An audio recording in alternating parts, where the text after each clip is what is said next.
Imagine a duke so untouchable that London calls him ice in human form, and a wild girl so fearless she walks straight into his private library like she owns the secrets on the shelves.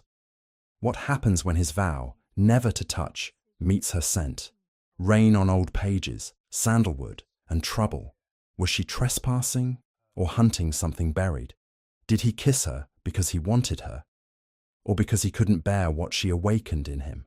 And if society finds out what happened behind those locked doors, who will they destroy first? Her name or his crown? Stay with me, because this is the moment the Duke of Night begins to lose control. If you love forbidden Regency drama with ruthless tension, subscribe now so you don't miss the next chapter. Like this video if you're ready for scandal, share it with a friend who lives for slow burn obsession, and let's step into that library together. London wore its fog like a well-practiced lie, soft at a distance, suffocating up close. Gaslight bled into the mist, turning every street lamp into a halo and every alley into a confession waiting to happen. Carriage wheels whispered over wet cobblestones, and the city's heartbeat hid beneath silk, chandeliers, and polite smiles sharpened to points. In those bright rooms, reputation was currency. A single glance could purchase devotion. A single rumor could bankrupt a family name. And no name carried more weight, more fear than Sebastian Knight. He moved through society as if he had been carved from winter itself. A duke by blood, a force by nature. Men lowered their voices when he passed, not out of respect alone, but because something in him suggested consequences. Women who had been raised to conquer with eyelashes learned quickly that he could not be conquered at all. He did not dance. He did not flirt. He did not touch. Not a gloved hand in greeting. Not a brush of fingers in a crowded corridor. Not even the harmless closeness of a waltz. London called it discipline. London called it virtue. London loved turning a man's wounds into legend. But Sebastian's vow had never been holy. It had been survival. Touch led to need, and need led to leverage. He had learned that lesson early, paid for it dearly, and sealed it into his life like a lock no one else was meant to find. Then came Maisie Lane, uninvited, unapproved, and impossible to ignore. Her name did not enter rooms like a title. It slipped in under the laughter and settled in the corners where judgment lived.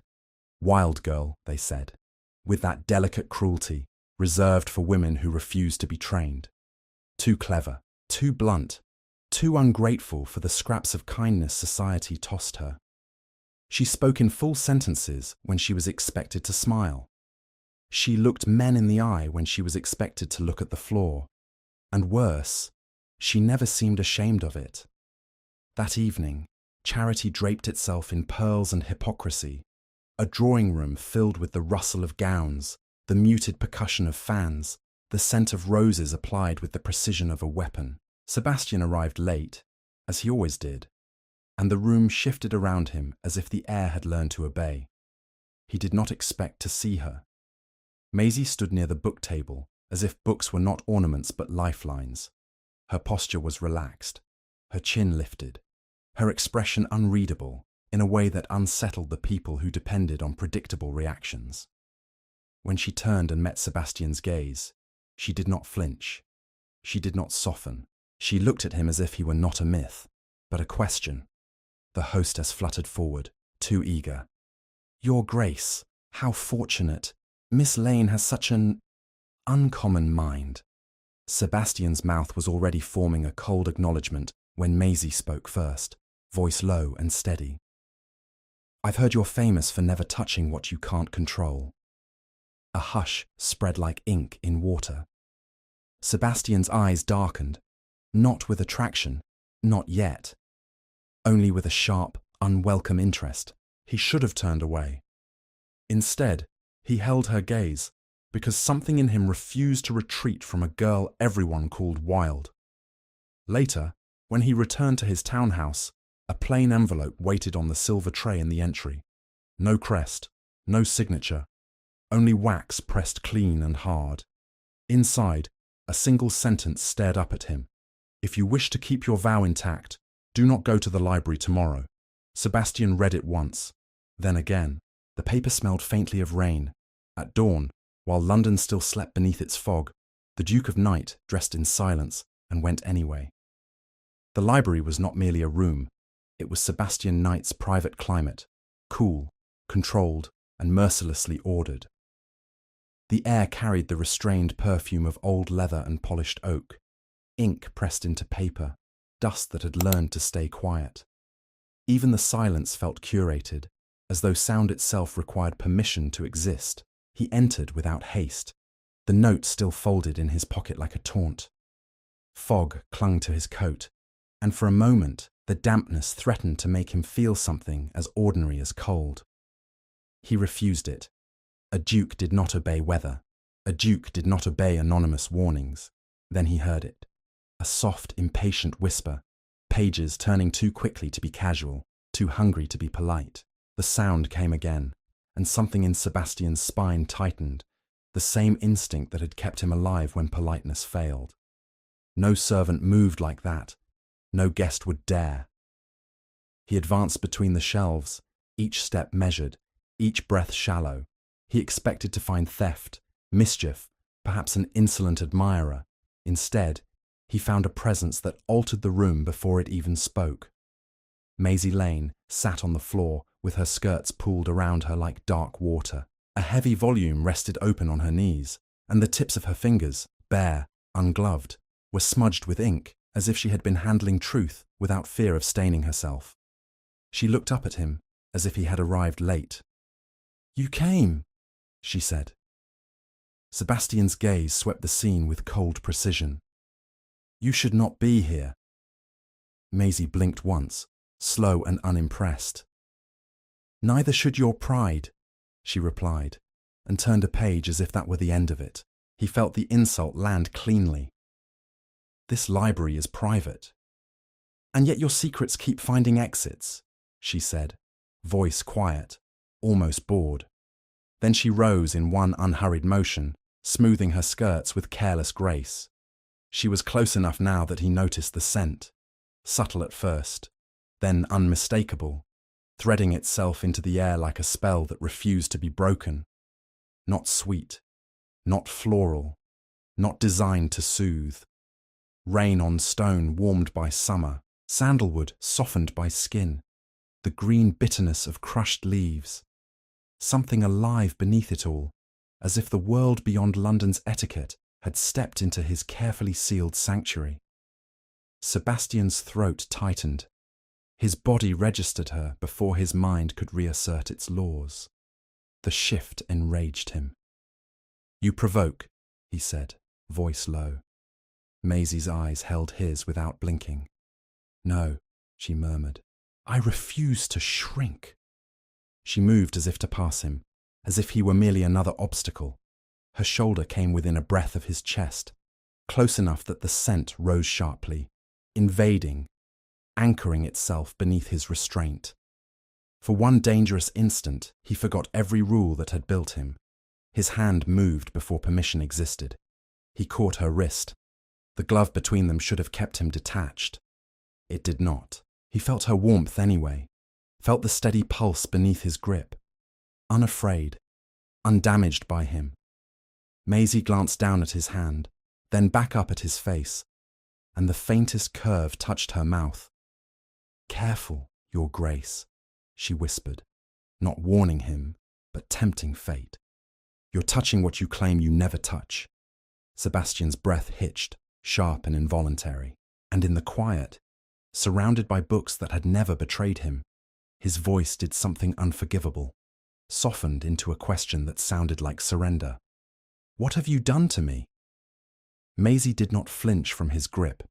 She did not soften into apology, did not offer him the comfort of compliance. She simply stood there, wrist caught in his gloved hand, eyes steady, as if she had been waiting to see whether the Duke of Night would finally admit he was made of the same frail materials as everyone else. Sebastian's fingers tightened once, a reflex of command he no longer trusted. The vow had always been his armor, hammered into place after lessons he refused to name. Touch led to need led to weakness, weakness led to being owned. He had kept his life clean of it. No warmth, no closeness, no softness that could be turned against him. And yet her scent, rain and sandalwood and something feral, slipped past every defense like a lock picking itself open. "What have you done to me?" he repeated, quieter now, as if the question had become dangerous simply by existing. Maisie's mouth curved. Not kind, not cruel, just knowing. "Nothing," she said. "You're only noticing what you've been starving." The words struck with intimate precision.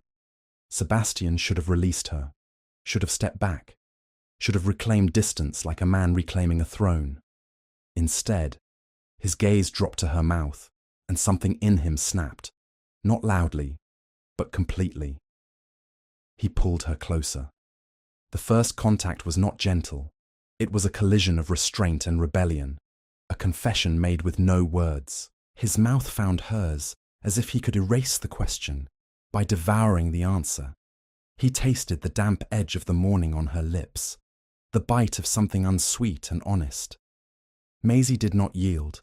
She answered him with a steady fierceness that made his blood turn hot, her free hand catching the front of his coat, not clinging, but anchoring herself like a woman who refused to be moved unless she chose. For an instant the world narrowed to breath, heat, and the quiet shock of his own desire, raw, untrained, and humiliatingly alive. He tore himself away as if burned. His chest rose and fell too fast, as though he had run a great distance and found no finish line. His gloved hand hovered near her face, then stopped, shaking, furious with the urge it could no longer deny. His eyes met hers, dark with anger, and something worse, need. Maisie's composure returned first. She lifted her hand and wiped her mouth with the back of it, slow and unbothered, as if the kiss had been his loss, not her conquest. "Now you know," she said softly. "It wasn't virtue. It was fear." Sebastian's jaw clenched. "Leave." Maisie did not rush. She stepped around him with careless grace, skirts whispering against the floor, as if she were the one dismissing him. At the doorway she paused, not looking back. "By tomorrow," she added, voice calm as a verdict, "someone will try to sell this." Then she was gone, taking the warmth with her, leaving behind only silence and the lingering trace of rain on old paper. The next morning, a society sheet arrived with the breakfast tray, ink still sharp, gossip still hungry. One line sat on the page like a noose drawn tight. A woman was seen leaving the Duke of Knight's library at dawn. London did not require names to ruin a woman. It required only a suggestion, neatly printed, passed from hand to gloved hand with the same excitement people reserved for forbidden sweets. By noon, the single line had multiplied into 1,000 variations, each one uglier than the last, each one delivered with a smile that pretended innocence. A woman seen leaving the Duke of Knight's library at dawn. Some insisted she must be foreign, mysterious enough to excuse impropriety. Others claimed she was a servant elevated by sin. A few, crueler and more entertained, whispered the words, "Wild girl," as if they had been waiting for an excuse to spit them aloud. Men who had never been denied began to talk as if denial were an insult. Women who had learned to survive by obeying rules sharpened those same rules into weapons. Sebastian moved through the day like a blade sheathed in velvet. He attended the expected calls. He gave the expected cold greetings. He did not betray panic, not in his posture, not in his voice, not even in the careful way he folded the paper and set it aside as if gossip were beneath his notice. But the city felt louder now, as though every corridor held listeners. At a literary salon that evening, conversation pretended to be about poetry, but the true subject hung in the air like smoke. Sebastian arrived late, the way he always did, and the room adjusted around him with practiced reverence, until it remembered it had something new to hunger over. Then Maisie Lane appeared. She did not enter as a culprit. She entered as a certainty. Her gown was simple, dark, cut with quiet defiance rather than fashionable pleading. She carried a small notebook instead of a fan, as if she had come to take notes on the arrogance of those who believed themselves untouchable. She spoke with calm precision, correcting a gentleman's recitation without raising her voice, dismantling his smug certainty with a single question that revealed he had never understood the words he loved to perform. Laughter rippled, then caught, as people remembered she was not meant to win. Sebastian watched her from the edge of the circle, his expression unreadable. She did not seek him. She did not chase his gaze, and yet when she finally looked toward him, her eyes met his as if they shared a secret the entire room could sense but not touch. The flicker of heat in his chest made him furious. He turned away first. As he left, a man brushed close, too close, perfumed and smiling. A viscount whose charm had always carried teeth. "Your Grace," the viscount murmured, voice honeyed with implication. "I do hope you're keeping your collections properly secured." Sebastian paused, just long enough to let the air harden. "Curiosity can become a habit," he said softly. "Habits can be broken." The viscount's smile widened, delighted rather than warned. "Oh, I suspect something has already been broken." That night, a new envelope waited on the silver tray in Sebastian's entryway. Thicker, finer paper, sealed in black wax like a threat dressed for dinner.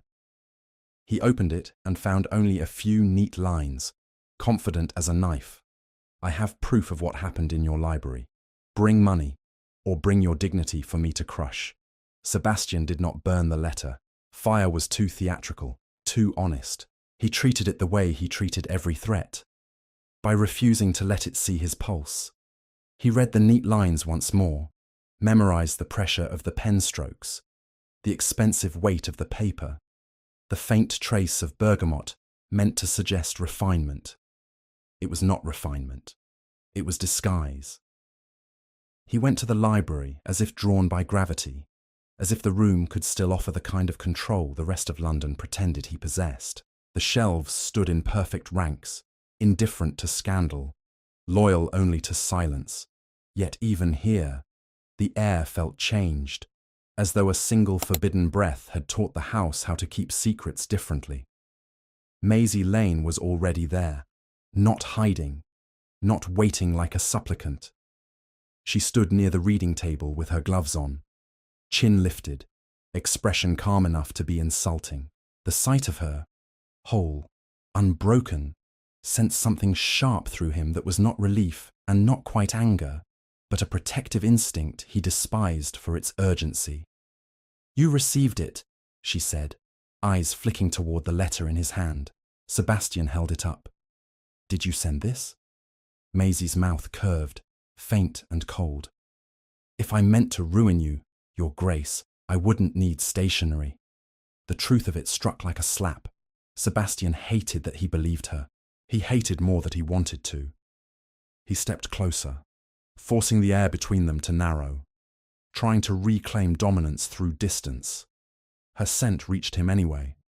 Rain, sandalwood, something vivid that refused to be contained. "You knew this would happen," he said. "I warned you," Maisie replied, unblinking. "London doesn't forgive what it can't own. Someone saw an opening the moment you forgot yourself." Sebastian's jaw tightened. "No one saw anything." Maisie's gaze sharpened. "Private rooms aren't private when the wrong people have keys." The idea landed heavy and ugly. Sebastian's mind moved through names like a blade through silk. Staff, acquaintances, rivals, men who smiled too sweetly. He felt the edges of his own past stirring, the old dread he had sealed behind that vow. "What do you want?" he asked, because he needed her defined. Enemy, ally, threat, anything that could be controlled. Maisie stepped closer, voice dropping into something steady and dangerous. "I want this stopped," she said. "Not for you, for me. When men play games with dukes, they lose money. When they play games with women like me, they take pieces." A silence opened between them, honest as a wound. Sebastian stared at her, seeing for the first time the cost behind her composure. the way defiance could be armor when no one offered protection without a price. "And how," he said at last, "do you propose we stop it?" "We make a pact," Maisie answered. "We feed them a story they think they can control, while we find the hand holding the leash." Sebastian's eyes narrowed. "You expect my trust?" "I expect your intelligence," she corrected. "Trust can come later, or not at all." He hesitated, just a fraction, because agreeing meant letting her close to the center of his life. It meant admitting she mattered enough to change his patterns. His vow tightened around him like iron. Maisie's expression did not soften. "There's one condition," she said. Sebastian's voice went cold. "Name it." "I stay in your house," she replied. "Under your roof, where your enemies can't reach me." Sebastian felt something in him recoil, and something else, darker, lean forward. "And where?" Maisie added, eyes locked on his. "You'll have to prove you can keep your hands, and your control, to yourself." By nightfall, Maisie Lane's presence had altered Sebastian Knight's house the way a storm alters a coastline. Quietly, relentlessly, leaving nothing quite where it used to be. The servants attempted composure, but their caution carried sound. A tray steadied too carefully. A footstep redirected. A door closed with an extra inch of restraint. It was not scandal they feared so much as disruption. The Knight household had been built on a single religion, order, and Maisie moved through it like a heresy with a pulse. Sebastian gave instructions as if rules could replace trust. A suite in the West Wing, a maid assigned, meals at set hours, no visitors, no letters sent without his knowledge, no wandering after midnight. Each decree fell from his mouth with the clean authority he had mastered long ago, but he felt the truth underneath. These were not protections, they were walls. Maisie listened without blinking. When he finished, she nodded once, as if he had merely recited a shopping list. "And my terms," she said. Sebastian's gaze narrowed. "You are in my house." "Exactly," Maisie replied, voice calm enough to be insulting. "So here is mine. You will not hide me like shame. You will not lock me in comfort and call it safety. And you will not mistake cooperation for surrender." The audacity of her steadiness scraped against him. He should have crushed it with a single icy sentence. Instead, he found himself studying her face for the first fracture, the first hint of fear he could name and manage. There was none. Only that infuriating, luminous refusal to be made smaller. Days passed, and Maisie did not behave like a guest. She behaved like a woman who had survived too long on the edge of other people's mercy to believe in it. She read at breakfast and left ink smudges on the edge of her plate as if knowledge mattered more than manners. She corrected a footman's pronunciation without cruelty, and the footman, astonished, thanked her as if no one had ever treated him like a mind before. She asked for books the library staff had been told no one touched. When a maid tried to lace her too tightly, Maisie undid it herself with a patient expression that made obedience look childish. Sebastian told himself it was strategy. Keep her close, keep her protected, keep her visible. But the truth was uglier. He began to listen for her without meaning to. Her voice in a corridor, the faint brush of her skirts on a stair, the quiet click of a door that had not existed in his awareness before she arrived. At night, he found himself remembering the scent of rain on old pages and hating that it had become a kind of hunger. On the third evening, a fine mist pressed against the windows, blurring the city into a watercolor of secrets. Sebastian entered the library expecting silence, and found Maisie already there, standing before a shelf of rare volumes as if she had been born among them. "You collect words," she said softly, "and still live as if you're afraid of what they might unlock." Sebastian's jaw tightened. "Choose carefully." Maisie reached for a deep green volume and pulled it free. Something slipped from between its pages, thin paper, folded too many times, and fluttered down like a fallen feather. She caught it before it touched the floor. A letter. Her eyes scanned the first lines, and for the first time since she arrived, her composure shifted, not into fear, but into recognition sharp enough to sting. Sebastian stepped closer, voice low. "Give it to me." Maisie looked up, eyes dark and steady. "This isn't nothing," she said. "This is a confession." Sebastian felt his pulse turn heavy, like a door closing. He saw the name on the page before he could stop himself. An old name, a buried one, the kind that made a vow feel less like discipline and more like punishment. And Maisie whispered, almost to herself, "Now I understand why someone wants you ruined." Sebastian took the letter from Maisie with a careful slowness that felt like restraint disguised as politeness. The paper was old, the ink faded, but the words still carried weight, heavy enough to bend a life. He read the lines once, then again, as if repetition could make them harmless. It did the opposite. The name on the page stirred something he had buried so thoroughly, he had convinced himself it was gone. Maisie watched him with the steady attention of a woman who had learned that truths never arrive gently. "That name," she said quietly, "is the kind that makes people disappear." "It means nothing to you," Sebastian replied, but the lie came out too clean, too practiced. His voice held warning and shame in equal measure. Maisie's eyes narrowed. "Then why does your hand shake?" His fingers tightened around the letter. The glove should have hidden the tremor. It didn't. He folded the paper as if creasing it could crease the past into obedience, then slipped it into his inner pocket, close to his heart where it did not belong.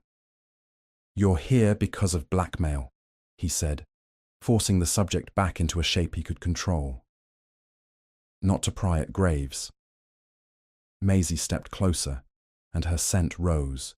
Rain on stone, sandalwood warmed by skin, ink and defiance. "Graves don't send letters," she murmured. "People do, and people only resurrect the dead when it profits them." Sebastian's jaw tightened. He could feel the house around them listening, every wall holding its breath. "Who taught you to read danger that quickly?" he asked, too sharply. Maisie's expression flickered. Just once, something old moving behind her eyes. "Someone who wanted me quiet," she said. "Someone who thought curiosity was a disease." Sebastian felt the implication settle like ash. He had known women were punished for being bold, but knowing was not the same as looking at the proof of it standing in front of him, unbowed. His vow suddenly tasted bitter. Not virtue, not discipline. A life lived like penance for something he refused to speak. A knock sounded, precise and controlled. The butler entered without the usual softness, as if even he sensed the house had crossed into dangerous territory. He carried an envelope on a tray, its wax seal dark and fresh. Sebastian took it.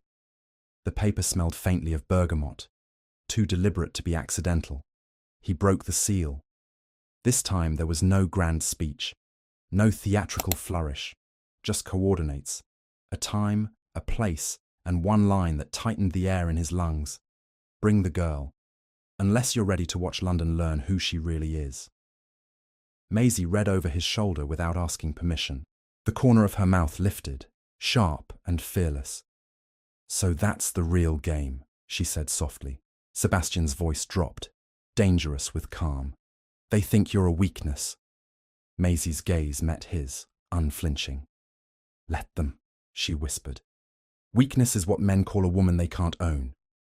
Sebastian folded the letter and slid it into his pocket beside the confession from the book. Two ghosts pressed against his chest now. One from the past, one from the present, both demanding payment. "We go," he said. Maisie's eyes gleamed. "As bait," she answered. Sebastian's hand hovered, stopped, then lowered, as if touching her would be both comfort and catastrophe. "Stay beside me," he murmured, "no matter what they say." Maisie tilted her head, voice velvet over steel. "And if your precious control breaks again, your grace?" Sebastian's gaze darkened. "Then London will learn," he said quietly. What I become when someone tries to use you. Outside, the fog thickened, pressing against the windows like an eavesdropper. And somewhere in that sleeping city, someone waited to decide whether Maisie Lane would be exposed or claimed. The carriage carried them into streets where respectability became a costume and danger wore a gentleman's gloves. Fog thickened in the narrow lanes, swallowing sound, softening the hard angles of London into something that could hide a knife. Sebastian sat opposite Maisie without speaking, his posture composed, his gaze fixed on the dark window as if it could reflect a future he might still control. Maisie's hands rested in her lap, steady, unadorned by trembling. She did not look like prey. She looked like a match kept dry in a storm. The address led them behind a respectable arcade of shuttered shops, where the stones were slick with mist and the air smelled faintly of damp wool and soot. Sebastian paid the driver to leave without question. The moment the wheels faded, the silence felt staged, too clean, too waiting. At the end of the passage stood a door without a sign, no crest, no lamp, only a thin line of light beneath it like a smile held in the dark. Sebastian opened it without knocking. Inside, the room was stripped of comfort. Bare walls, a small table with a sealed packet, a quill, and a single chair placed like an insult. The air carried bergamot again, sharp, deliberate, layered over smoke that had seeped into fabric and refused to leave. It smelled like someone trying to imitate elegance and failing. Maisie's gaze moved once around the room. "No one," she said softly. "Not visible," Sebastian replied, voice low. His eyes traced the corners, the seams, the quiet places where men hid and called it superiority. "They want us to speak first." A slow clap answered him, soft, amused, measured. The Viscount stepped out of the shadow with the ease of a man who believed shadows belonged to him. His smile arrived before the rest of his face, polished and predatory. "Your Grace," he purred, "and Miss Lane, how obliging." Maisie's chin lifted. "You," she said, not surprised, only disgusted. The Viscount's gaze slid over her with the familiar arrogance of a man who mistook women for objects placed in rooms for his pleasure. "Do you know what they're calling you now?" he asked lightly. "A scent, a scandal, a weakness." Maisie's eyes sharpened. "I'm none of those," she replied. "I'm the consequence." The Viscount chuckled, then tapped the packet on the table. "Sign," he said to Sebastian. "Pay, and perhaps I'll allow her to keep her name intact." Sebastian did not move toward the chair. "You claimed proof," he said, voice cold enough to frost glass. "Oh, I have it," the Viscount murmured, delighted. "And more.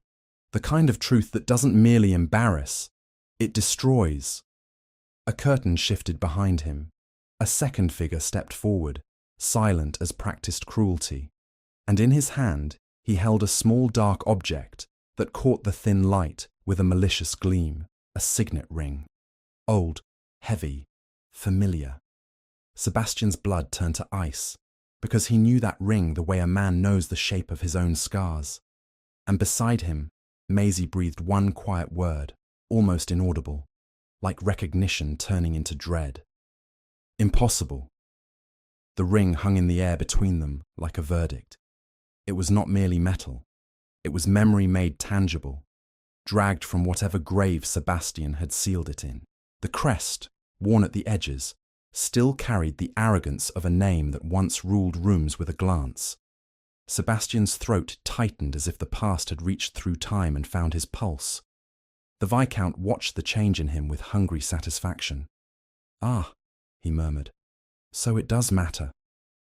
Maisie's gaze flicked from the ring to Sebastian's face, reading the shift in his silence with frightening precision. "That belongs to the name in the letter," she said quietly. Sebastian did not deny it. Denial would have been a mercy he did not deserve. The vow he wore like ice suddenly felt like a confession. He had not been disciplined.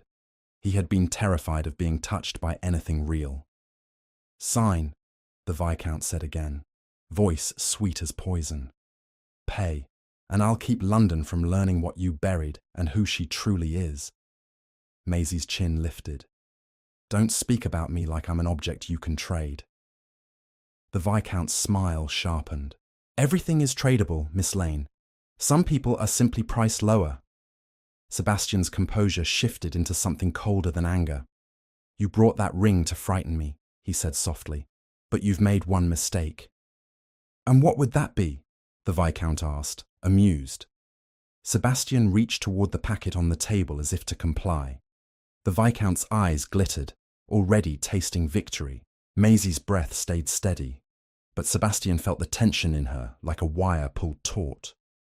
Then Sebastian turned the packet over, revealing a faint crease and a mark only he would recognize. A deliberate flaw, a silent signal. The door behind them opened. Footsteps entered with controlled certainty, not hurried, not hesitant, the sound of men who did not need permission. A severe-faced gentleman stepped inside, followed by two others. No uniforms, no theatrical badges, only authority worn like a second skin. Their eyes went first to the ring, as if the object itself had summoned them. That ring, the severe gentleman said quietly, was reported missing from a sealed estate inquiry. The Viscount's smile faltered. This is absurd, he snapped. You have no jurisdiction here. You reopened a sealed matter, the man replied. Jurisdiction tends to follow greed. The messenger holding the ring stiffened, suddenly aware he had become the weakest link in a chain. His fingers tightened around the metal. His eyes darted toward the Viscount, begging for direction. And the Viscount gave it with a look. The messenger lunged, not toward the door, but toward Maisie. It happened in a violent blink. A harsh grab at her wrist. A pull meant to turn her into a shield. A bargaining chip. A threat with a heartbeat. Maisie twisted, refusing panic, but the grip was strong and desperate. The men of inquiry moved, too late by a fraction. Sebastian moved faster. He seized the messenger's arm and wrenched him back with controlled brutality, turning momentum into punishment. The ring slipped free and clattered to the floor like a dropped confession. The inquiry men caught the messenger and pinned him down with efficient force, their faces unreadable. Silence fell hard. Maisie steadied herself, chin still lifted, eyes bright with fury. They'll come for me next, she said softly. Not fear, fact. Sebastian's voice dropped into something only she could truly hear. Let them, he murmured. They'll find me standing in their way. The severe gentleman bent and lifted the ring with a cloth, as if even metal could carry disease. This will be catalogued, he said, and every name connected to it will be questioned. The Viscount's gaze flicked between them, calculating escape, leverage, damage control. His mouth opened, ready to twist the story into something survivable. Then he smiled again, thin and vicious. Question all you like, he said. By morning, London will still have its headline. And Sebastian understood. The inquiry was only half the battle. The other half was the city itself, waiting to devour whatever truth it was fed first. London woke hungry. Before the fog could lift, before the milkmaids had finished their routes, the first whispers were already dressed as facts. A sealed inquiry, a missing ring, a duke caught in the same sentence as crime. The city did what it always did, took something complex and made it cruel enough to swallow in one bite. Sebastian brought Maisie back to his house through side streets, avoiding the brighter avenues where eyes lingered and mouths worked. The West Wing received her like a secret forced into luxury. Servants pretended not to stare. Curtains were drawn. Fires were lit. And still, the cold remained. Because cold was not weather. Cold was what London called protection when it meant isolation. Maisie refused to sit quietly. She stood at the window, gaze fixed on nothing and everything, as if she could see the shape of the next attack in the mist. They'll print it, she said.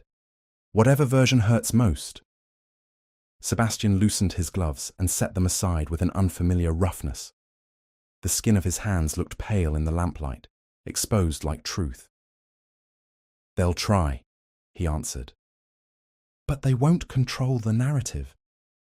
Maisie turned, eyes bright with that fierce steadiness that made him feel both saved and ruined. Narrative, she echoed. That's what you call survival.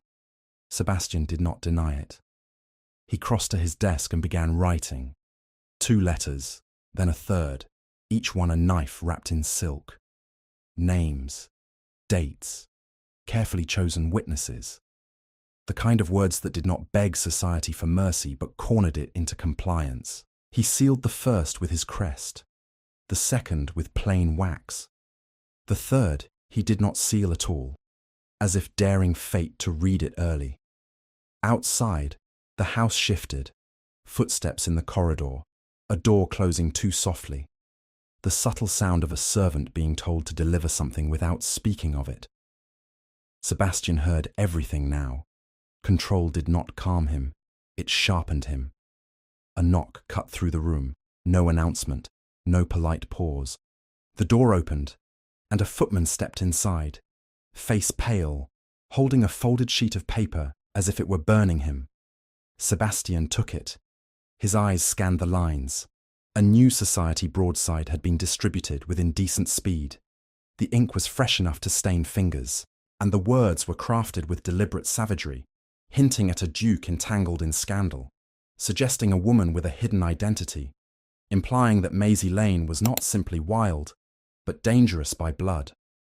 Maisie watched Sebastian's face change. "Say it," she demanded, refusing the kindness of silence. He held the paper out. She read. Her expression did not crumble. It hardened. "So they've chosen," she said softly. "They want me reduced to a headline."